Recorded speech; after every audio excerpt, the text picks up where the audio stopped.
Efforts to halt or even perhaps end the war in Ukraine hit a new phase this week as it appears someone from Russia and someone else from Ukraine will gather in Turkey for the first direct talks since the early months of the Kremlin's full invasion of Ukraine in 2022. Ukrainian President Zelensky says he will be there, likely with a delegation. The Russian side could include mid-level diplomats. It might even include President Vladimir Putin. Plus, President Trump says he may be at the table. How will it all play out? Our Cajun correspondent from Ukraine, former LSU basketball star Roman Rubchenko, was here to give us his unique perspective. We are blessed to have the former LSU Tiger and Ukrainian native Roman Rubchenko, who's coming through town right now, taking his daughter back to Austin, Texas. Is that correct? Yes, we are. Visiting with us about the big developments happening back in your neck of the woods, and specifically in Turkey, between your president and the Russian president. What about that setup, and what is huge about that?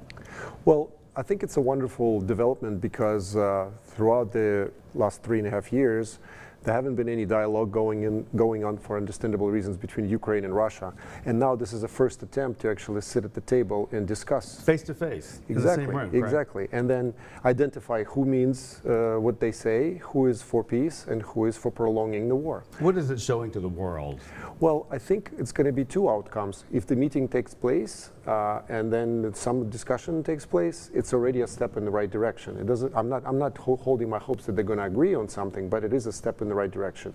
If Putin does not show up, which I think he will not, that indicates to the world. You think he will not? That's my hypothesis. Okay. All right. That will indicate to the world that he's not interested in stopping this war. He is interested in continuing this war and trying to project power on Europe and the rest of the world. And the next step would then be whatever it has to be, if that happens. Luckily, last week we had four European leaders converge on Kiev, and they had a press conference together with Zelensky, the Prime Minister of UK, the President of France, Poland, and Chancellor of Germany, and they clearly stated that, look, we need the 30-day ceasefire. Yeah. And they proposed it to Putin, and they said, unless you comply, we're going to rethink our policy on sanctions, and maybe the sanctions will be toughened, which I think is a great development because Europe is starting to put pressure on Putin, who is the aggressor and who is the one that is not interested in peace.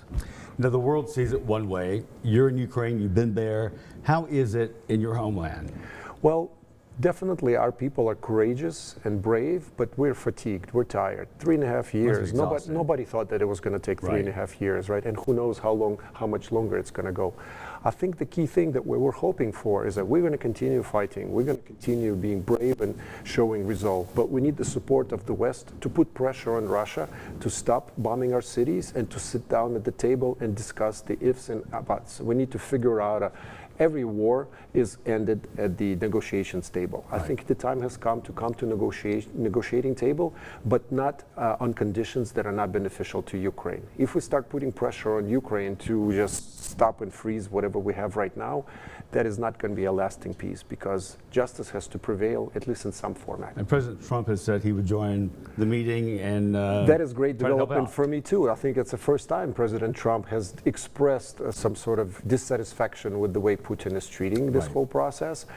President Trump is probably getting a better understanding that Putin is just delivering messages. He's not conversing. He's lying. He's a KGB operative who's been trained in delivering messages to you in order to manipulate you. He's not having an open discussion with us. He's got an agenda that he's following.